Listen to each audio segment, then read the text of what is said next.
Soyez les bienvenus au nom du Dieu trois fois saint. Aujourd'hui, nous fêtons la Réformation, cette nouvelle vigueur, ce décrassage de l'Église en grande partie initié par Martin Luther et qui a donné naissance aux églises protestantes. Fêter la Réformation, ce n'est pas juste nous souvenir avec nostalgie d'un glorieux épisode de l'histoire de notre foi, glorieux mais révolu. Fêter la Réformation, c'est d'abord nous rappeler que nos vies, comme notre foi, doivent se réformer continuellement, à l'écoute de la parole de Dieu, qui seul peut les reformer, les restaurer, leur donner un souffle nouveau, un nouvel élan. En d'autres termes, il nous faut avancer, progresser, grandir dans la foi. Comment? En nous approchant toujours davantage de Dieu et de sa volonté. Comment? Avec nos pieds et nos mains, avec nos oreilles, nos bouches et nos yeux, surtout avec notre cœur. Comme nous le chantons avec le premier chant. Tournez les yeux vers le Seigneur.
Prions ensemble avec les mots du psalmiste au psaume 46.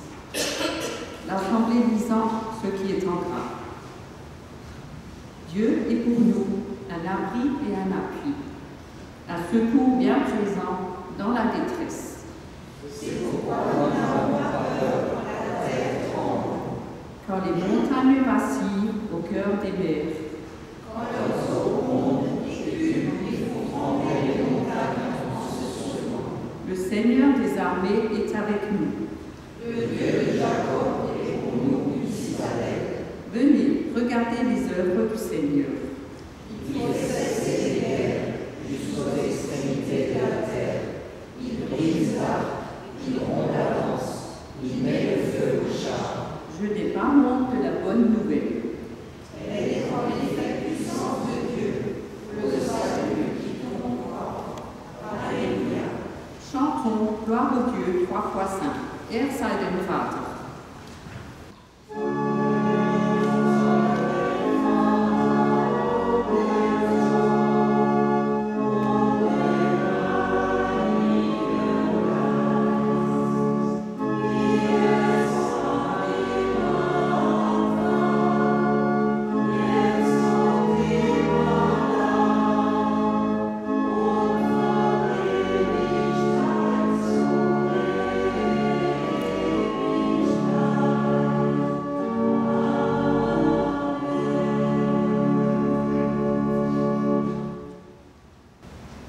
Confession des péchés.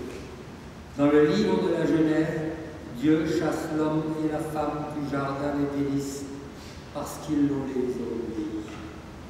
Mais avant qu'il ne les expulse, Dieu accomplit encore pour eux un acte d'amour.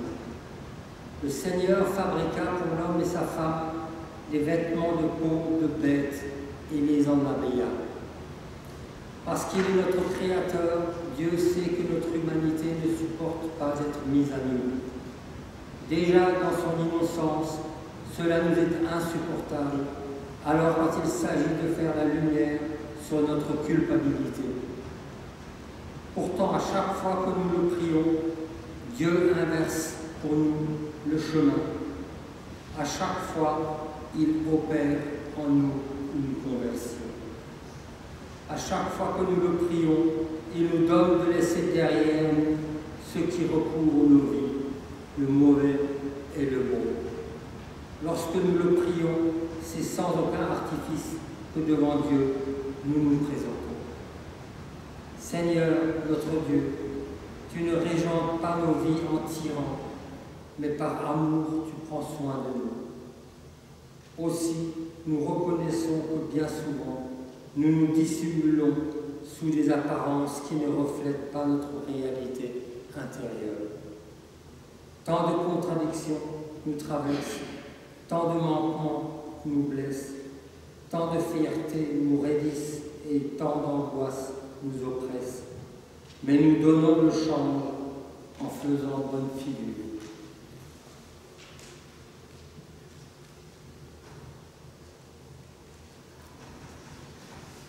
Heureusement, tu nous offres la joie confiante de nous savoir connus et aimés de toi, tels que nous sommes vraiment et bien au-delà de ce que nous laissons voir.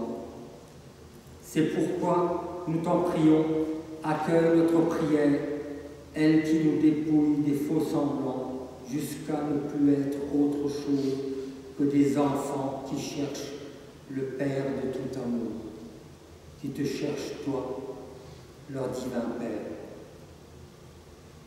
Oui, viens Seigneur et Père, et prends pitié de nous. Erbarme dich.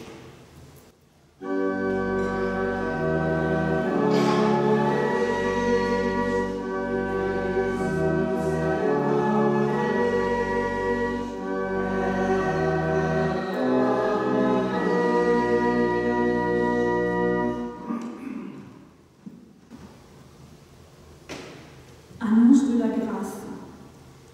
Par le baptême qu'un jour vous avez reçu et que vous vous efforcez de faire vivre chaque jour, vous avez abandonné votre vieille nature avec ses habitudes et vous avez revêtu la nouvelle nature.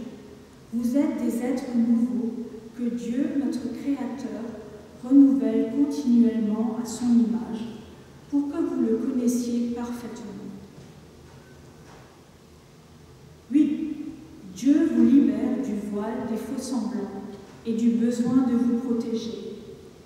Par la grâce advenue en Jésus-Christ, nous offre de revêtir un habit de vérité, celui de son enfant réconcilié.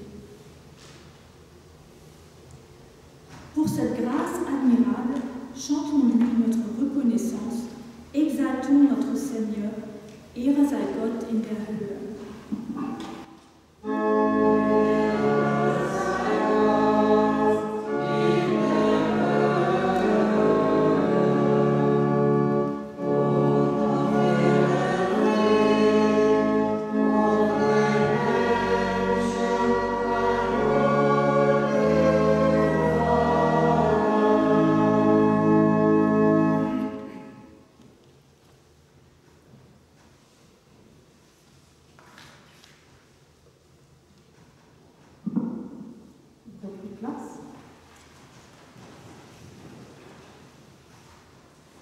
Nous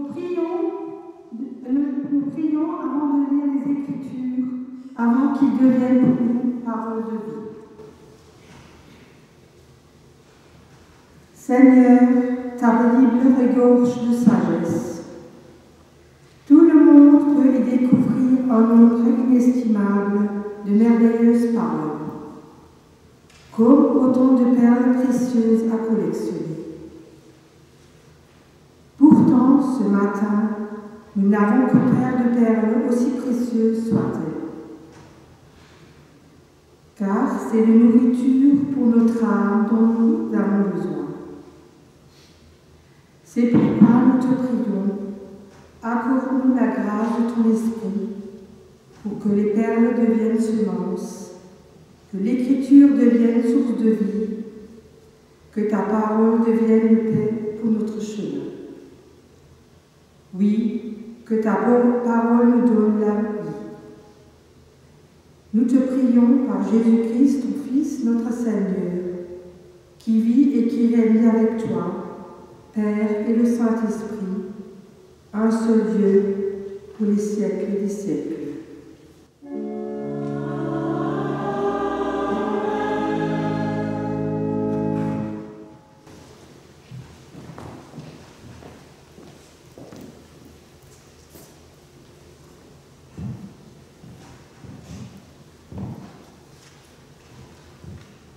Dans le livre du Deutéronome, au chapitre 6, nous entendons la première lecture de ce jour.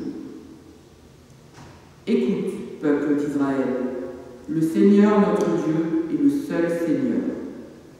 Tu aimeras le Seigneur ton Dieu de tout ton cœur, de toute ton âme et de toute ta force.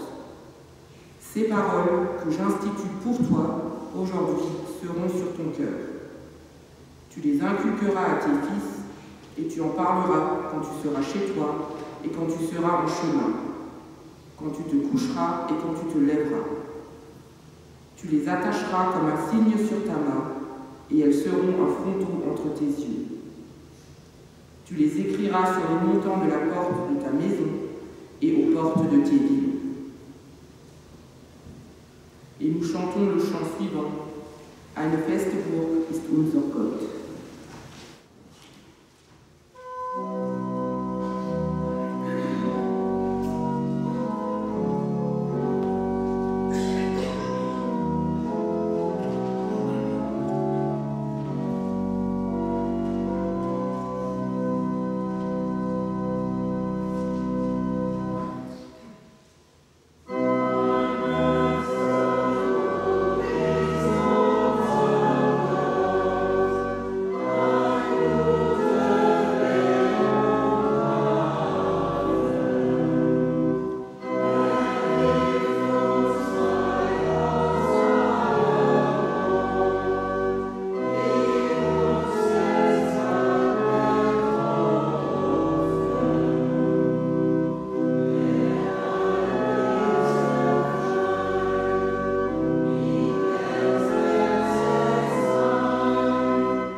Écoutez le mot d'ordre, le verset auquel nous sommes confiés pour aujourd'hui et pour la semaine qui commence. Celui-ci est issu de la première lettre de Paul aux Corinthiens, au chapitre 3, le verset 11, et il nous dit ceci. « Personne, en effet, ne peut poser d'autre fondation que celle qui est en place, à savoir Jésus, le Christ. » Acclamons l'Évangile en chantant « Alléluia ».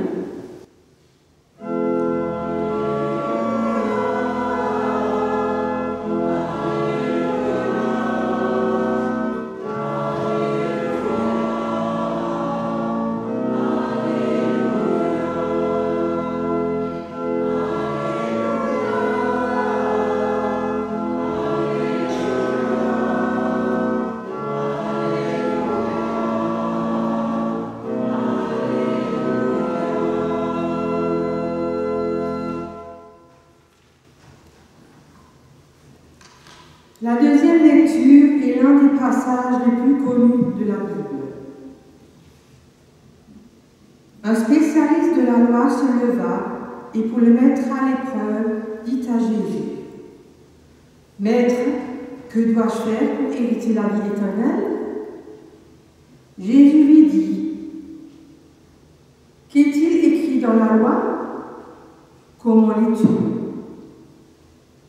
Le spécialiste de la loi répondit, « Tu aimeras le Seigneur ton Dieu de tout cœur, de toute âme et de toute ta force et de toute ton intelligence, et ton prochain comme toi-même. » « Tu as bien répondu, lui dit Jésus, « fais cela et tu vivras. »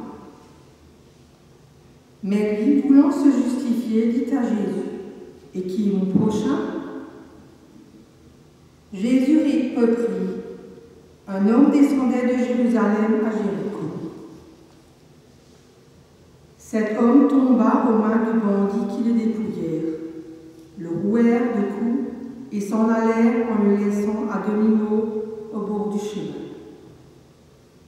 Par hasard, un prêtre descendait par le même chemin.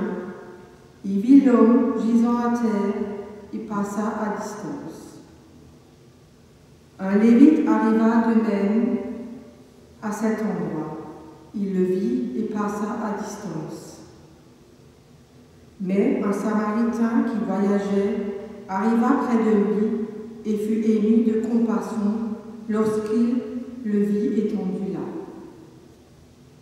Il s'approcha de là et banda ses plaies en y versant de l'huile et du vin. Puis il le plaça sur sa propre monture, le conduisit à une hôtellerie et prit soin de lui. Le lendemain, le Samaritain sortit 2 pièces d'argent et donnait à l'hôtelier et dit, « Prends soin de lui. Et ce que tu dépenseras en plus, je te paierai moi-même à mon retour. » Lequel de ces 3 te semble avoir été le prochain de celui qui était tombé aux mains des bandits? Le spécialiste de la loi répondit, « C'est celui qui a montré de la compassion envers lui. » Jésus lui dit, « Va, et toi aussi, fais de même. » Seigneur, ta parole est la vérité. Enseigne-nous à marcher sur ta vérité. L'aube s'adire au Christ.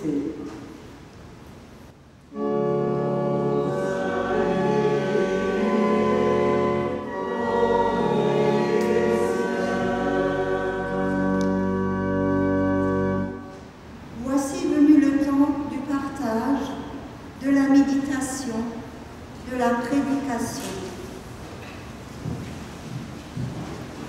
Chers frères et sœurs en Christ, chers amis, en choisissant comme texte pour le culte de ce matin le premier grand commandement ainsi que la parabole du bon samaritain, nous n'avons vraiment pas cherché à verser dans l'originalité. Et ça s'explique simplement.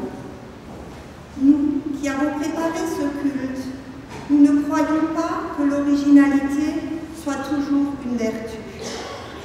Si la prédication chrétienne doit parfois surprendre en apportant de l'inattendu, il faut aussi répéter ce que l'on sait depuis toujours, ou depuis longtemps. La prédication doit aussi nous faire méditer des textes connus, voire archi-connus, et pour certains même trop connus. La prédication doit aussi nous permettre de nous réapproprier des vérités élémentaires en s'arrêtant sur les affirmations fondamentales que nous avons besoin d'entendre toujours à nouveau. Dans la seconde lecture, on voit Jésus être interrogé par un spécialiste de la loi, c'est-à-dire l'un de ceux qui, en matière de textes sacrés et de réglementation, font autorité chez les Juifs, mais qui sont aussi ceux qui, tout au long des évangiles, cherchent toujours à piéger Jésus. Et ce spécialiste de la loi juive pose à Jésus une première question. Que dois-je faire pour hériter la vie éternelle? Jésus, qui sait l'intention cachée de son interlocuteur, lui répond par une autre question. Qu'est-il écrit dans la loi? Qui lis-tu? Le spécialiste des Écritures lui répond en citant deux commandements. Le premier, tiré du livre du Deutéronome, comme nous l'avons entendu dans notre première lecture du jour, et le deuxième du livre du Lévitique. Et Jésus le félicite. C'est la meilleure réponse possible. Applique à l'ensemble de ta vie ces deux commandements et tu auras ce que tu désires, la vie éternelle. L'histoire aurait pu s'arrêter là. Elle aurait dû s'arrêter là. Après tout, les 613 commandements de la loi juive sont la base de toute la pratique religieuse des Juifs. Et pourtant, l'homme insiste. Et voilà que, pour se justifier, il lance cette deuxième question, qui est bien évidemment fondamentale, mais là encore, l'intention cachée est mauvaise. Et qui donc est mon prochain? Autrement dit, moi, je veux bien aimer Dieu et mon prochain. Mais comment je pourrais le faire si on ne me dit pas clairement qui est mon prochain? Je ne vais quand même pas aimer tout le monde.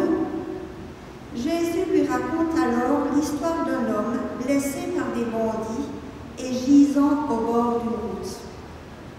Passe alors successivement un prêtre, un lévite et un samaritain.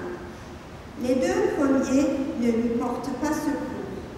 Le troisième, un samaritain, qui, aux yeux des Juifs, avait encore moins de valeur qu'un chien, s'occupe de lui. Et Jésus termine en demandant, à ton avis, qui est le prochain de l'homme blessé? Avec cette parabole, Jésus transcende la question du prochain. Celui-ci n'est plus à chercher à partir du samaritain, mais à partir du blessé. Grâce à cette histoire et à ce retournement, ce sont deux choses essentielles que Jésus tente de faire comprendre aux spécialistes de la loi, qui a encore bien des lacunes en matière de foi. D'abord, que le vrai problème, celui qui importe le plus, ce n'est pas le sien, mais celui de cet homme dans la détresse. Pourquoi toujours raisonner à partir de ma personne? Pourquoi toujours raisonner à partir de mes propres idées et théories? Pourquoi ne pas plutôt raisonner à partir de l'autre et de sa situation? Oublions un peu notre propre point de vue et essayons de penser et d'agir en fonction de la situation de ceux qui souffrent, de ceux qui sont dans le malheur. Pour connaître mon il faut que j'apprenne à me décentrer de moi-même. Ensuite, Jésus lui dit que le prochain, ce n'est pas telle ou telle catégorie d'êtres humains, ce n'est même pas l'humanité entière, mais c'est celui que tu rencontres sur ta route et dont tu acceptes de t'occuper.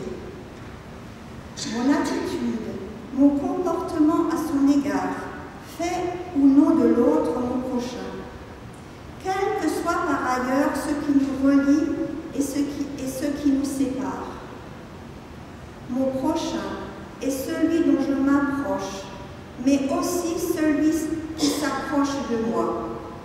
Si bien que tout être humain peut devenir mon prochain, si je sais simplement l'aimer. De la parabole du bon samaritain se dégage, nous semble-t-il, une triple interpellation. Premièrement, Jésus nous pose une question très claire et précise. Qui a besoin de nous? À qui pouvons-nous apporter de la compréhension, une présence et un soulagement?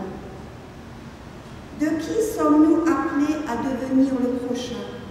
C'est-à-dire à nous approcher, à mettre la force que nous avons à son service, comme le Samaritain l'a fait pour l'homme blessé.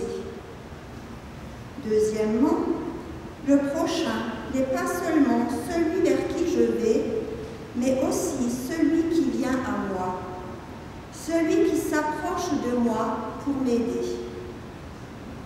D'une manière ou d'une autre, nous sommes tous des assistés. N'oublions pas la force que nous recevons parfois de ceux-là même que nous secourons. Notre route est jalonnée de bons samaritains qui se sont faits nos prochains et qui nous ont fortifiés. Enfin, la parabole nous rappelle celui qui est venu et qui vient à notre secours sur chacun de nos chemins, à savoir Jésus-Christ.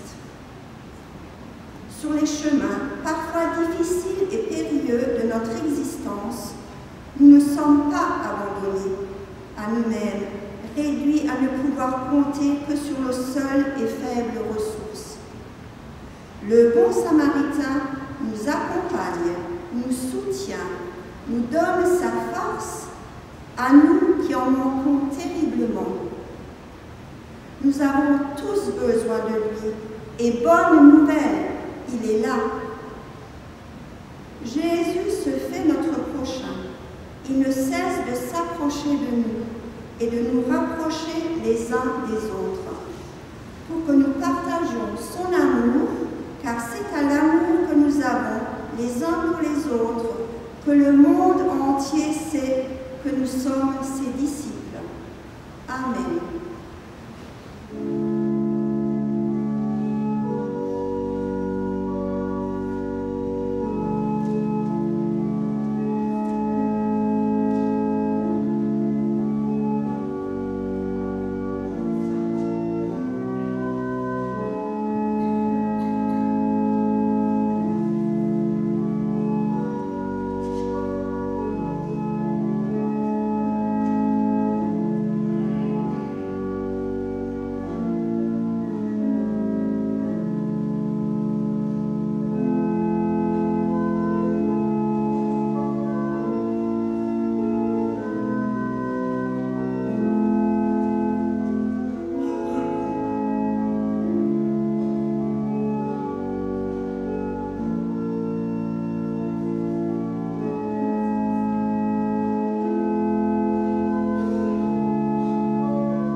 Donne-lui de rayonner la tendre chaleur de ton esprit, la douceur de ton secours et la profondeur de ton dévouement.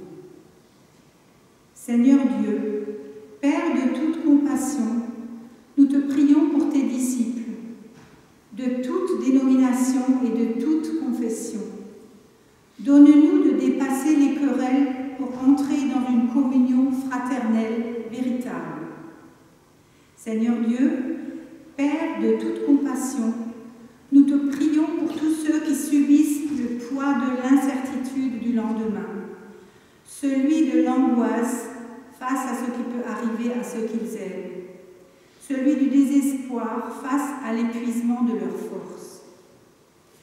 Dans l'amour, la foi et l'espérance, renouvelle nos forces et accorde-nous la guérison dont nous avons besoin, pour que jamais notre confiance en toi ne nous fasse défaut. Seigneur Dieu, Père de toute compassion, toi qui fais de nous tes enfants et qui ainsi prends soin de nous, c'est en enfant que nous nous disons les paroles que tu nous as toi-même enseignées. Notre Père qui es aux cieux, que ton nom soit sanctifié, que ton règne vienne, que ta volonté soit faite sur la terre comme au ciel. Donne-nous aujourd'hui notre pain de ce jour. Pardonne-nous nos offenses, comme nous pardonnons aussi à ceux qui nous ont offensés. Et ne nous laisse pas entrer en tentation, mais délivre-nous du mal. Car c'est à toi qu'appartiennent le règne, la puissance et la gloire, pour les siècles des siècles. Amen.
Allons dans cette semaine et dans nos vies, encouragés et affermis par ces paroles du psalmiste que vous connaissez par cœur.